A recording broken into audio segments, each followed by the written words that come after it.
All right, so I've never played fantasy baseball before. I'm not sure exactly how I'm going to frame this video, but if you're not interested in fantasy at all, that was me for a number of years. Yet, for the first time, I'm playing fantasy baseball, and the reason why I'm more interested this year than ever is because my buddies and I, a lot of YouTubers you guys might know, Giraffe Neck Mark, Wheels from Madden, the Ant Ortiz from MLB. There will be MLB The Show on the channel probably as early as tomorrow, but gonna be a fantasy baseball day, but we're doing a Dynasty League. Daddy Dimmu TV's in it. A lot of guys you may know. Mr. Hurricane, of course, from the franchise community. And this draft order isn't exactly right, as there was an issue where we had to recreate the league. So it's the same picks from the first time. Like, the round is true, but some of the picks are out of order. Like, I think the first pick was Shohei Ohtani, because Wheels loves Shohei Ohtani, and also you make an argument for him going number one, I guess. He is very, very good. But the dynasty element gives you an actual investment long-term in the success or failure of the team. Let's say you drafted a team and you had a big-time injury, and then maybe your chances to win the league were shot. Boom, you probably stop caring at that point. Maybe you make a claim, you try to go for it. But for me, setting a lineup every day and making it a team was just too much to keep track of. However, what this league is doing is we set it once per week. It's locked in for the week, and that's your team. I'll go over my draft. I'll go over some of my draft strategy.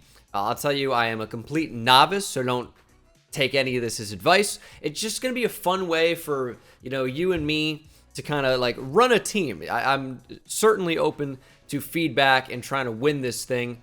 It's not like there's a ton of money on the line. I think we're doing like a $10 entry, right? But it adds up pretty quickly. You get 10 people, but it's really more for fun. And I've certainly had a lot of fun with this already. So my first pick was Fernando Tatis Jr. I picked at number 8.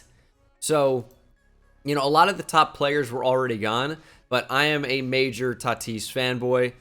Really disappointed to see the trying to get back too quickly, steroid stuff, all this, the big suspension, all the injuries. That stuff has been tough, but he's just such a fun player. So exciting when he's on the field. And in a dynasty league, I don't care that he's suspended until April 20th or whatever. I don't care. And even so, I miss the first couple of matchups. Outside of that, I have an MVP candidate type player to carry me through the rest of the team. And I kind of had the same strategy going into round 2. I buy low on Ronald Acuna. He's coming off of injury, but was a former 40-40 type player, MVP candidate, and I also love Ronald Acuna Jr. So my first 2 picks were not only 2 of my favorite players in the entire league, but 2 of the best players in the league. I'm super excited with the way my first 2 rounds went. And then I wanted to go ahead and get pitching. I thought Luis Castillo would be a fantastic grab, someone who's not only already proven to be dominant, if you look at last year and leading up to that, he continues to get better. He's still quite young. So not only is this grabbing an ace type pitcher, he's still, I think, maybe 29 or 30 years old, which for a pitcher is super, super young. So I was really, really excited to grab him. And that was my 3rd round pick. And then you'll notice a trend throughout this draft for us is that the prospect type player would go very early. So Bobby Witt could be a future superstar, but that was Healy's 2nd pick. And we'd see a lot of prospects go. I wouldn't quite include Wander Franco in that same conversation. He's kind of more of an established player at this point. But you'd see the older players really last on the board a little bit, which is, I'm told, was kind of a novice mistake from all of us. But we're not all big fantasy players. We just kind of, like baseball and thought the idea of this would be quite fun. But Freddie Freeman, who could help me win the league this year at a position that actually isn't that strong as you'd expect in first base, I thought was fantastic value in round 4. He was an MVP candidate last year and pretty much every year. Freddie Freeman is incredible. Dylan Cease was another, I can't believe this guy's available. I had a bunch of those. I was really hoping he didn't get picked. I considered taking him at this spot, but Freddie Freeman was still on the board. I just decided to grab first base.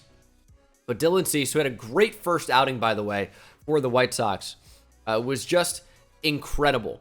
And he's a high strikeout guy. I'll go over the league scoring in a bit because it is pretty important to my draft strategy. But basically, home runs are very valuable. The actual, like, best players in the league are pretty much the best players because of their ability to get extra base hits, to account for runs, drive runners in, and account for them themselves with the long ball. So home runs are very valuable, and for pitchers, it's innings pitched and strikeouts, which is a pretty good metric of how good a pitcher is, to be honest. For fantasy scoring, you know, obviously there's no scoring for fielding independent pitching and whip or anything like that, but it is factored in.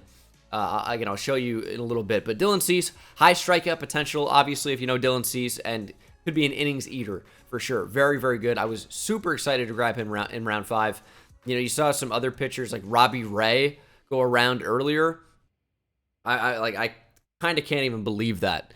Will Smith in round 5. Catcher's a pretty weak position in the league for offense, and Will Smith is someone that really is not a bad hitter at all. Very, very good. So again, he was someone I was considering grabbing with round 4 or round 5. It had just happened to slip to me in round 6, and I jumped on the opportunity. You can see some great players, you know, in front and behind. You know, Max Scherzer historically has been great, even though he's off to a really rocky start. Antonio took a prospect in Tristan Casas. I know he's playing now, but we will call him a prospect. Even though some true prospects would start to fly off the board pretty soon here. I took Anthony Volpe in round 7. There are some good quality players in the league, like Luis Robert, I think went a pick before me in the actual draft. Again, the order's not quite right. Carlos Rodon off the board, I would have been really happy to grab. He's someone I certainly could have grabbed in round 5 or round 6. I don't remember considering him too heavily, though. Maybe the injury to start the year kind of turned me off that, but it's a Dynasty League, so it shouldn't have mattered. But I took Anthony Volpe, and, you know, in hindsight, it was a little bit early to grab him, in my opinion. I'm looking at the next round, and I'm seeing guys like Eloy Jimenez off the board, big power, but especially Bryce Harper, Randy Arozarena, George Springer, Jose Altuve, like some really, really good hitters, and I took a shot on Anthony Volpe. But shortstop is a tough position to fill offensively as well. I know in the league right now there are a bunch of really good hitters at shortstop, but I took a shot on Anthony Volpe. I'm a big Yankees fan. Volpe felt like a good player to grab at that point, and he made camp with the Yankees. I drafted him before that actually happened. We did the draft before. And then I took another, like, true prospect in round 8. Elly De La Cruz has yet to make his major league debut, but has big 5-tool potential, basically, but fielding obviously doesn't matter in fantasy. It's all about offense. But a switch hitter with great speed and power, and we're doing Reds franchise on this channel as well. So I'm really excited to have Elly De La Cruz not only in my franchise, but in fantasy. So I have long-term interest in Elly De La Cruz in a bunch of different ways. So really excited to grab him. In a Dynasty League with 40 different spots. I'm not going to go over the entire draft, but super excited about his potential, future superstar potential. Obviously, we'll see if he lives up to that, but, you know, I'm in the long haul for this league. I hope it goes on for a really long time. And then maybe my favorite pick of the entire draft up to this point, I got Xander Bogaerts, round 9. I don't have to not like him anymore because he seems like a great guy, but Boston Red Sox, I hate them. Even though he was an awesome player. Goes to San Diego, who I really like that team because of Tatis and because of their commentary team. I think their commentary team is tremendous. Don Orsillo is maybe the best play-by-play guy in the game. You have mud on color. It's just a fun team to watch and root for. I'm not a Padres fan by any means, but it's a fun team to watch, and it's a fun broadcast to just have on in the background. And Xander Bogaerts has been off to a red-hot start. He's just a really good hitter, too. This, honestly, might have been the best value of the entire draft. You know, you saw Byron Buxton go in this round. I think he went before me, actually. But, like, I was super excited about the potential of Bogaerts, and he's living up to it already. Buxton, if he stays healthy, obviously is big. I took Gleyber Torres, who's off to a really, really good start as well. He's a stolen base machine. Those aren't super valuable in the league, but Gleyber's off to a great start. I'm worried that he's still not back. His hits haven't really been all that good. I know he has a couple home runs and a double. The double was probably his best contact of the entire year. But a lot of them, they're just getting through, and then he's stealing second or third somehow, despite being a below-average speed player, to put it nicely. And then I took a lot of prospects. I did double up on catchers just because it's a really valuable position. John Murphy was a really good hitter in Oakland, which is a tough environment to hit in. I figured going to Atlanta, he'd be a better hitter. And I know I have a catcher in Will Smith who does have DH or utility flexibility in this league. But Sean Murphy, I figured could be quite valuable, and I expect his hitting to actually improve in Atlanta. So I took a shot on him. I know you don't necessarily need multiple catchers, but I think he was valuable, so I wanted to grab him. Then took Ezequiel Tovar in round 12. A lot of prospects. Hunter Renfroe is off to a bad start in round 14, but let me go ahead and show you the scoring real quick, because this is somewhat important, I would say, as we have at-bats is -1, hits 5, runs scored is 1, doubles is 4, but of course this stacks, so a hit isn't, like a single is not 5, and then a double's 4. It would be 5 plus 4 is 9, a triple 7, home runs 15, so it's very valuable to not only drive runs in, as you'll see with the RBIs here too on top of that, but especially yourself. 15 is massive. Stolen base is only 2. A walk is just 1 point lower than a single, pretty much. Caught stealing is -3. Cycle, which is pretty rare if you're ever going to find that, is 35. And then for pitchers, I'm not going to go over everything, but basically allowing home runs is very bad. You don't want to allow runs in general, but for getting through an inning, it is big, 10.5 points, and then a strikeout's 3.3. Obviously, the win and the save is going to be valuable too if you're a relief pitcher. But this is my entire team. We're off to a great start. I have Will Smith in the catcher spot, Freddie Freeman, Gleyber Torres. Isaac Paredes is not a great starting third base option, but has power and is really starting to develop that tool. I know the average and on base skills are low historically, but I'm taking a shot on him. Third base is definitely the weakest part of my team.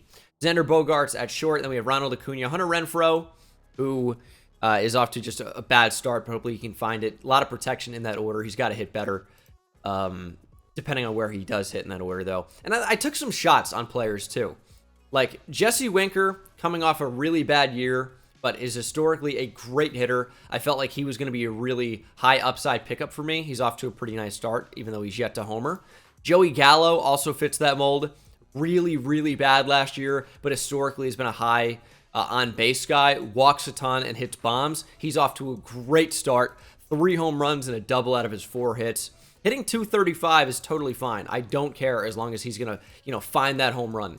Because, yes, you do lose points for striking out and getting out. So if he has a bad day at the plate, he might get me -5. But if he homers the next day, it's an instant 20+, right? So to me, it is worth it. I took a chance on him, and we talked about Sean Murphy. Will Myers is someone that I think is just going to play well at Great American Park. He's not a tremendous hitter, also in Reds franchise. But at Great American Ballpark, your home runs are going to go. So I'm hoping Will Myers has a great season in Cincinnati and will kind of equate for his value. I took him down the board. Talked about Tatis, Volpe, Tovar. Miguel Vargas is someone that is eventually going to get second base. Could win NL Rookie of the Year. So it's kind of like taking a prospect, but also getting him at a really valuable position, and he's a plus hitter. So I'm really excited about grabbing Miguel Vargas. Could be a potential starting second baseman or at least utility for me. Andy Rodriguez is a prospect. Seth Brown is someone that has upside. First base and outfield designation, so there's value there if Freddie Freeman gets injured or if I need to put him in the outfield. Benched him for this one, though. Just thought I'd have better luck with Joey Gallo, and that turned out to be true up to this point, and Jesse Winker. He's someone that has home run potential and stolen base potential for first base, which is pretty rare, even though stolen bases aren't super valuable. I like the potential of Seth Brown long-term. Ceddanne Rafael is a prospect. Drafted too many prospects, probably. But then on the same kind of note, I have Javi Baez here with Joey Gallo and Jesse Winker. It's a high upside guy who has historically been pretty good, but not great last year.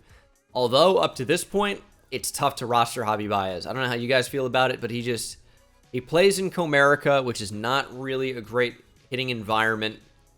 He really didn't even hit on the road up to this point. He has 2 hits on the season, 0 of which went for extra bases. He is slugging .095. So on the season, -4 points. I'm happy I didn't put him in the starting lineup. I don't know how much longer I can keep him on the team. I'm willing to let it ride for a little bit because he plays shortstop. But I have Volpe. And I have Tovar, who could eventually earn his starting job in Colorado, which is a high-run scoring environment. And I have Xander Bogaerts. And I have Tatis when he's not suspended. So I don't really need Javi Baez necessarily. Harrison Bader, I'm hoping, is just good outfield value when he comes back. Was really hot in the playoffs to end the year. So took a chance on him down the board. David Peralta, I've since dropped. It's just too tough to have guys that are not going to play every day in the outfield. But David Peralta, Trace Thompson, both dropped. I think I dropped Jake McCarthy as well. It just doesn't have the power potential. Max Kepler, I said, was dropped. Nolan Gorman, another guy with big power potential. Second base eligibility, off to a great start. Former top prospect with the Cardinals. I got him way down the board. I think this could be an absolute steal. He's off to a red-hot start. I'm upset I didn't put him in my starting lineup, but I'll show you my matchup here in a minute. It has not mattered much to this point. But Nolan Gorman is proving to be one of the best picks in the draft so far in this very, very, very young season. But to get a young player with power potential at second base position eligibility, very, very good value. Josh Rojas I picked up, Gio Urshela I picked up, and James Outman I picked up after the draft. Outman's looking great so far. He's probably going to play a little bit more than Trace Thompson and David Peralta will. So I had 3 Dodgers outfielders with the exception of no Mookie Betts. James Outman is going to be the one that I actually end up keeping.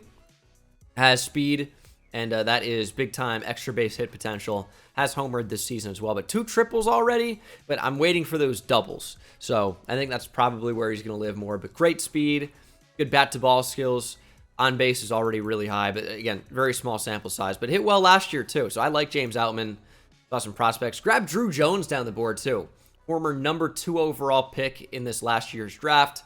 Andrew Jones' son. I think he's going to end up being very, very good. This is a really long-term play, but I was comfortable drafting him.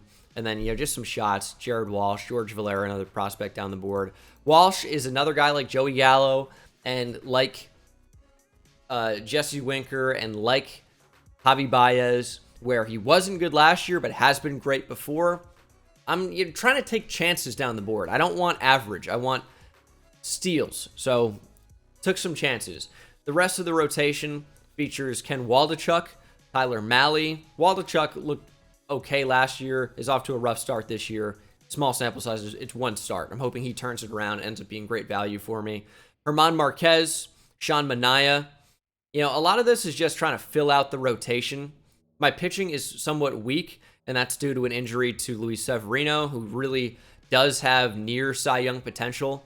He's finished very high in the Cy Young before. Injuries have been a problem for him. If he can be healthy, I think this is going to be awesome, but that's a big question. My relievers are Josh Hader and Ryan Helsley, 2 of the best in the league, to be honest. It's not a super valuable position, but it could be useful if these guys limit runs, so happy to have them. And then, again, prospects down the board, Daniel Espino, Tink Hence. Long-term plays. Hence could end up getting dropped. Andrew Painter could pitch in 2023, battling injury, but top prospect. And then Matthew Boyd is like a starter with relief pitcher eligibility, so it just feels like somebody who can get like free points for me. And the last thing I'll say before we end it here is we are looking fantastic right now. Michael Conforto, big game for Antonio, but we are having a huge lead, and none of my players have even played today as well. So going into today, I had a lead of, go ahead and subtract over 100 points, and that was my lead. It was absolutely massive. I think it's been as high as like 500 or 600 points so far this week. We just had Will Smith dominate. Gleyber Torres play awesome. Xander Bogaerts dominate. Acuna be a nice pickup. Winkers played well. Joey Gallo's had a great week. And my pitching, Luis Castillo, Dylan Cease, they've been awesome. Herman Marquez had a great start. Manaea and Waldichuk have labored a bit. I think Mahle was okay. Helsley had a rough first outing, but has since settled down. Hader's been pretty good. And then the bench really, of course, does not matter too much. Javi Baez 0 for 4 with a walk and a strikeout. He's terrible. We've put together a great first week team. It's time to carry that across the season. Maybe I'll do weekly updates or every other week or something like that. But I appreciate you guys watching. I hope you enjoyed this video. I know it's a weird one, but I will see you in the next one. Take it easy.